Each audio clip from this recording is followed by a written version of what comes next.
Thanks for joining us for another edition of Mid-American Gardener. I'm your host, Tanisha Spain. And of course, joining me today are two of our panelists here to answer your fall questions. We're talking about closing gardens today, winterizing our yards, and some things we can do to get ready for next year. So let's have our panelists introduce themselves and tell you a little bit more about their specialty. Jen, we'll start with you. Hi, I'm Jennifer Nelson. I'm a horticulturalist. You can find me online at groundedandgrowing.com. And I like horticulture questions about just about anything, but my favorite things to talk about are vegetable gardens and houseplants. All right, and Ella. I'm Ella Maxwell. I'm a horticulturist and also a master gardener in Tazewell County. So I have a large yard. I've been working outside because I'm kind of semi-retired, and I am really enjoying my garden now that we've had a little bit more rain and fall is coming. And I know that putting it to bed is some of the questions that we're going to answer today. Awesome. Okay, and speaking of which, Ella, we'll start with you. You've been outside digging up some things, some bulbs in preparation. So talk to us a little bit about what you brought and tell us a bit about why you dug them up and the process. Okay. As fall comes around, we have I have container bulbs as well as bulbs in the ground that are tender. Both of the container ones and the tender ones have to be stored for the winter. And so usually I wait till the first killing frost to bring some of these in. And you need to be watching the weather now because the temperatures are really starting to drop at night. And before long, we're going to have some killing frosts. So those houseplants, we're going to talk about that a little later, bring those in. But the bulbs now, that would be like alocasias, colocasias, cannas. I have some caladium, calla lily, dahlias, all those kinds of things. So this is this shows the growing point for next year. This is a canna, and there's some beautiful cannas out now, and I really want to save them, but I was planting some things, and so I took these out a little bit early.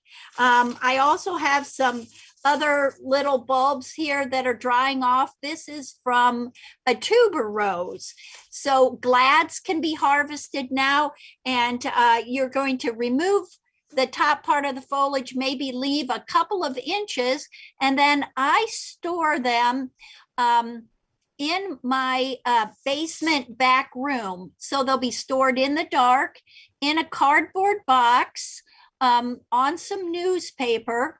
I shake off any loose dirt, but I really don't hose my bulbs off. Some people do a really strong cleanup, but I'm also going to be bringing in this week and cutting back the pots of the alocasias, the caladiums, and some of those bulbs. So that's my my thing. The dahlias, I'll be bringing those in as well. And I actually store those in a paper sack in an upstairs closet because I feel that they do better in a warmer environment than my basement. My basement back room can get maybe as low as 60, where upstairs it's more comfortable at 70 for the winter. Hey, whatever it takes to get them through the winter, right? That's We'll do right. whatever it takes. All right, thank you. And so, Jen, we have a question for you. This is from Mary. She wants to know if there's any way to overwinter oleander in the Chicago area. So, and outside, I might add. So, what are your thoughts there? It's not going to be something you can overwinter outside in the Chicago area, and you couldn't do it here in central Illinois either. It's just prefers warmer temperature. You might be able to get by with overwintering it in a garage where it doesn't freeze, but it would need to be protected from freezing. All right. And it's worth noting on oleander too, that whole plant is poisonous. So if you were to bring it in the house, if you have pets or kids that like to mess with your plants, you might think about that before you decide to overwinter it indoors. Good to know. Good to know. Okay. All right, Ella, we're going to go back to you. So we visited you earlier this year and you were making maple syrup. So I understand you've been back in the kitchen now with some of your harvest. What have you been making? Oh, okay. Yeah, it's um, this year I had a really good pear crop. This one is a little bit harder pear. This one is Moon Glow. And right now outside, the yellow jackets, the wasps, they are looking for something sweet, and they are starting to attack the pears, especially any pears that have dropped to the ground. Also, I live in an area with raccoons and different things. I don't know if they're eating them or what, but I've picked a bunch of these pears. I've washed them, and I had a friend who had a cider press.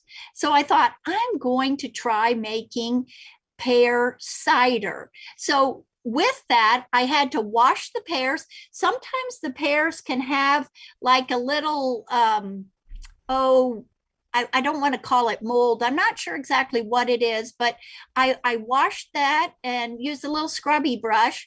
And then we cut them and put them through um, uh, her little machine that chops it up, and then we pressed it, and I made about 3/4 of a gallon of the pear juice, and I kept it cool, and it was okay tasting, but it really tasted good about a week and a half later.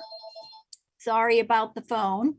um, Hey, this is what when happens when we work from home, right? This is real life. Yeah. Dogs barking, And phones there's ringing. nobody else around to answer it, and it's a telemarketer. But anyway, it started to get kind of begin to ferment, and it was a little bit fizzy, and it was really good. I also cooked some pears, and I had a friend who has this juicer, and I took that pear cooked juice and found that again it really wasn't that interesting in flavor, and I could have added some cinnamon and cardamom and different things, but what I did do is just like the maple syrup. I took the pear juice and I reduced it from like 64 ounces down to about 16, and I made a pear syrup. And I found that that was really concentrated the flavors and was delightful. And I've been using it in a pear dessert over ice cream. It's my new favorite sauce. So if you've got apples, if you have a lot of pears, there's lots of things that you can do with it.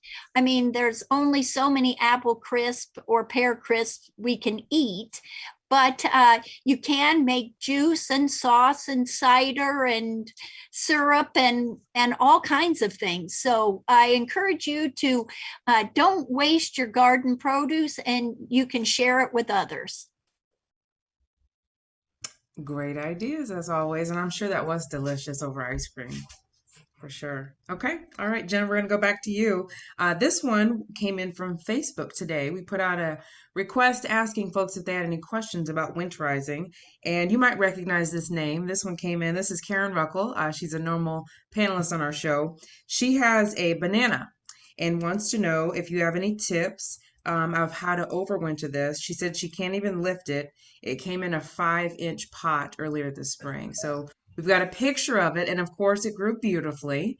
But now she doesn't know what to do with it. So, ladies, help out one of your fellow panelists about what to do with this plant over the winter.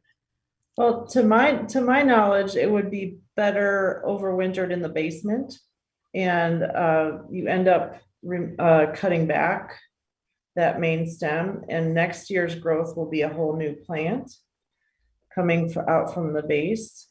I have not done it personally, but I know some people that have done it, and you might want to invest in a furniture dolly. You can buy them already made, like at your big box home improvement store, to set that pot on, or you might be able to find something labeled as a plant caddy with wheels on it. But depending how big and how heavy this thing has gotten, I would suggest putting some form of wheels, something to make it easier to move around. And definitely once you bring it inside, um, pause in your garage for a moment or two to make sure you're not bringing any unwanted visitors in with you, especially in your bigger pots. I haven't had this happen myself, thankfully, but I've known some people that have brought mice in that way, where mice have kind of set up shop in a large Oh, pot with lots of yummy roots, and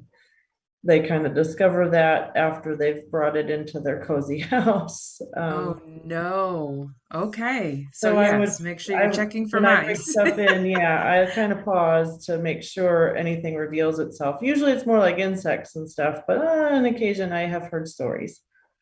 You know, I have Wow. big toads that like to burrow in my pots a lot. So I could see myself dragging toads in the house and letting them Yeah, just kind of winter here.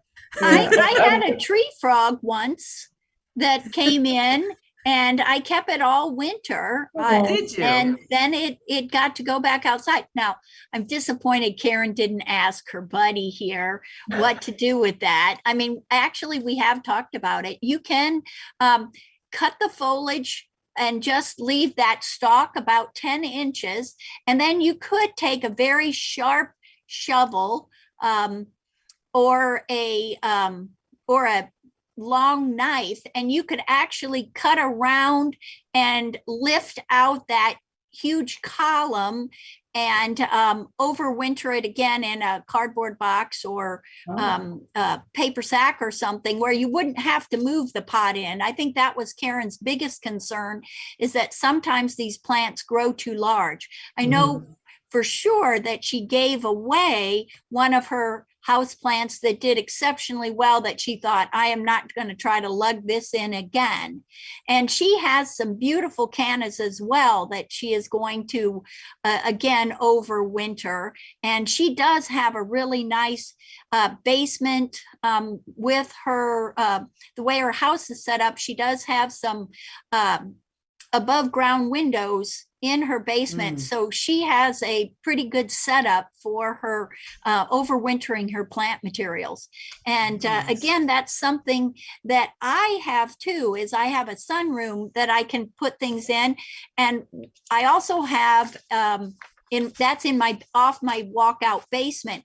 But the one thing I wanted to share was I have a list that I have up on the refrigerator that reminds me to water.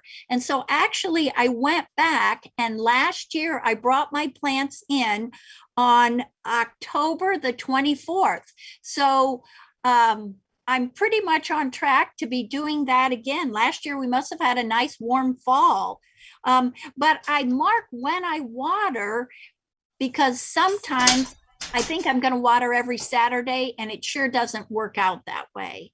And sometimes, because it's down in my basement, I'm not down there as frequently. Mhm.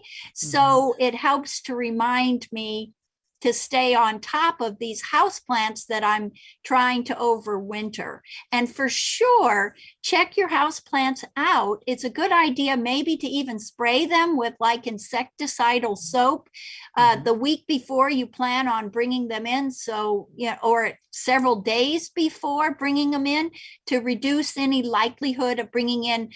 Common things are whitefly, scale, um, maybe, Fungus gnats. oh, fungus, sure, fungus gnats, How and could we and forget the fungus gnat? and different insect pests like that.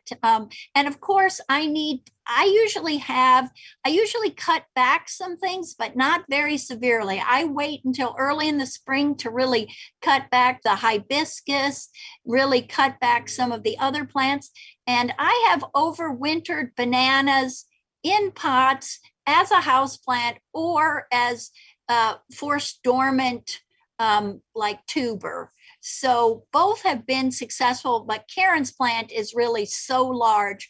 I think she's going to cut it back. Okay. All right.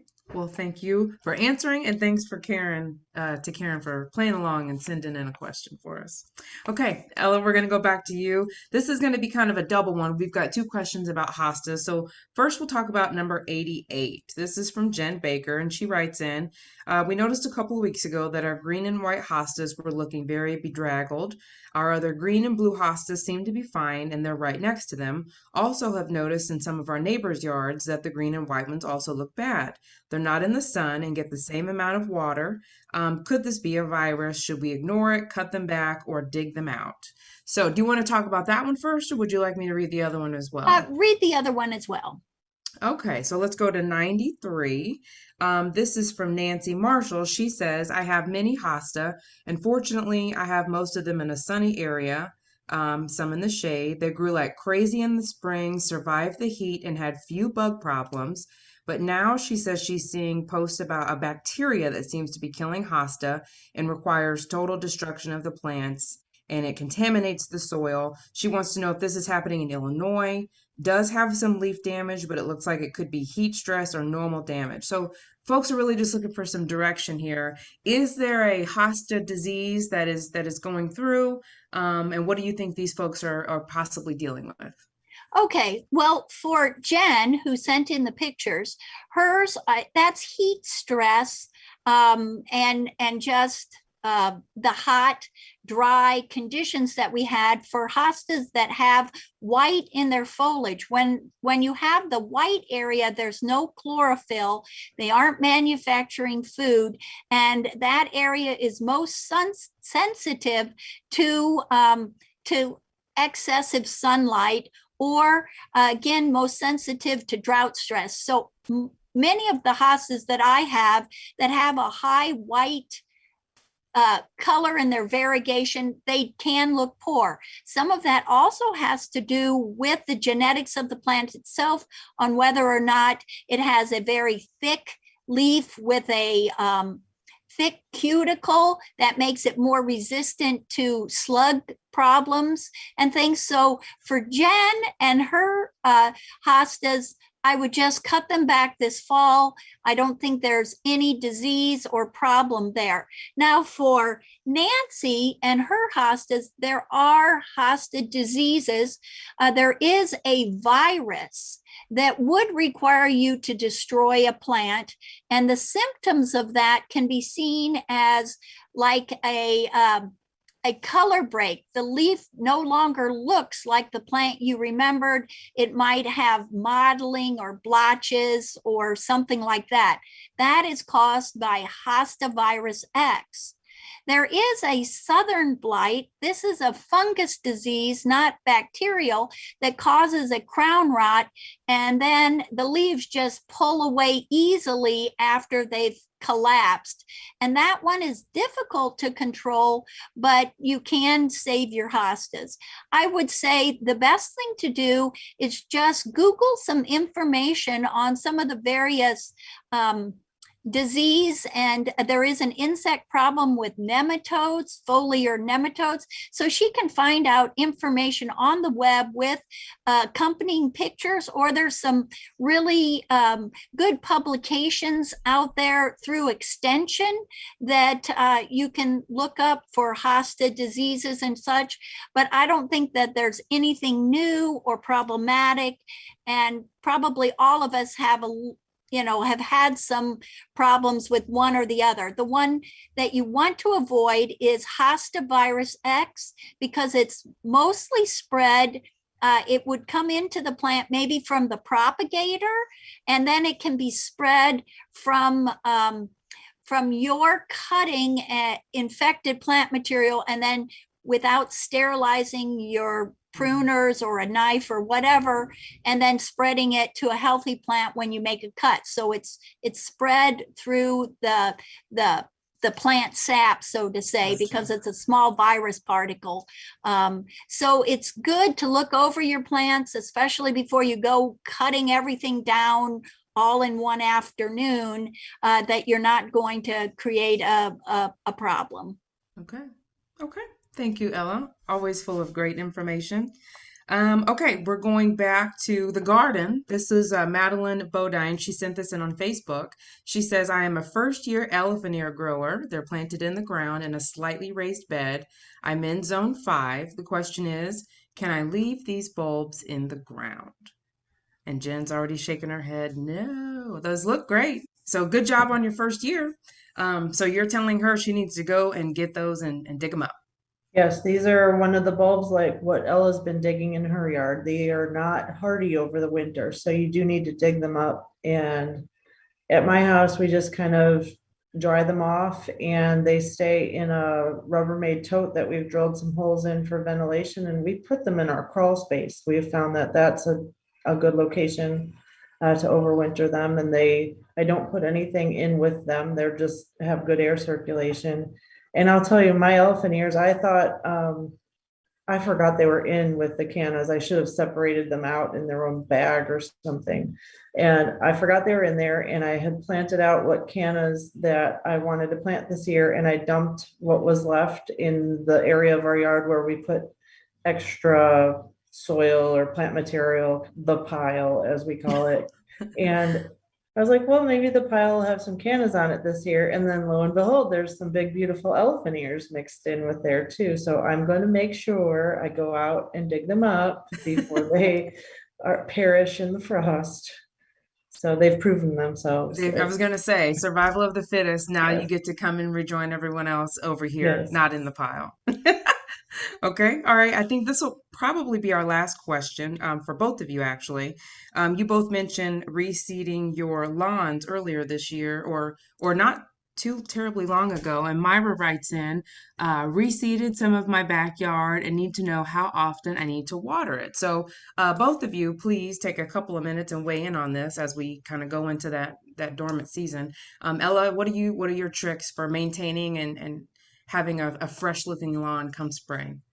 Okay, well, I'll just real quickly say that I did some late reseeding because it was so hot and dry. I didn't want to have to water. So, what you have to do is once the seed has germinated, that's the most important time to keep up the moisture so that it can go in. And I don't think that you have to water every day. Most people's soil can hold moisture for several days. So, I would say that maybe every 3 days or something, check to see. But again, if you're using straw over the top, you need that good seed to soil contact so that it can utilize the moisture and the nutrients and really get a hold. And Jen's going to tell us about what she did, which is the best way to do a large area. Okay. Okay. No pressure. No I was pressure. gonna say, don't think I actually did this. My husband did this, um, and a lawn service did part of it. We had our yard core aerated this fall, where they come through with a machine and it pulls out a little plug of soil with a little bit of grass at the top. Because we have some very severe compaction in my backyard because of some construction that we completed during the pandemic, because why not put an addition on your house in the middle of the world shutting down? But we didn't plan for that. But anyway, we have a large area that the grass is growing very poorly. So one of the things to renovate the yard and alleviate compaction is doing this core aeration. And then my husband rented a slit seeder after that, which is a machine with a hopper that you put grass seed in. And it has these little blades that cut a slice into the ground and deposit the seed. So you make sure you have that good soil to seed contact, because with grass seed, if it's not contacting soil, it's not going to grow. So we've found, after trying lots of just broadcasting seed and not having any really good result from it, that investing in renting that slit seeder for an hour on a Saturday morning is a great way to actually have some grass to show for your effort, and not just a bunch of grass seed that doesn't do anything or feeds all the birds in the neighborhood. So if you can get access to one, whether hiring someone to do it or renting one, we rent one at our local hardware store. It really has saved us a ton of time in the long run, because we get good results from it. Okay. Right. Awesome. And the other thing to make sure that the viewers understand is grass seed. Different species of grass seed takes longer to germinate than others. So it may not be a good idea to try to get bluegrass to establish in October. Should have done that back in September because that can take as much as 3 weeks to really germinate and come up. But a lot of the fescues and the ryegrasses will germinate in 7 days. And I found that to be the case in my seeding experience. So once the grass is up, you need to keep the leaves off of it so it doesn't get smothered as they start falling, but you want to try to mow it as soon as you can. You don't want it to let it get too tall, and when you mow it, that helps it toughen up and actually begin to spread. Excellent. All right, ladies, we ran out of time. So thank you so much for coming on and talking about fall and what you're doing. It seems like we're moving into a different season. We definitely are moving into a different season. So thank you for coming on and sharing what you're doing and giving us your tips. And thank you so much for watching. And if you've got a question that you'd like to have our panelists answer for you, send us an email to yourgarden@gmail.com. Of course, you can also look us up on Facebook and leave us a message there. Thanks so much for watching, and we'll see you next time. Good night.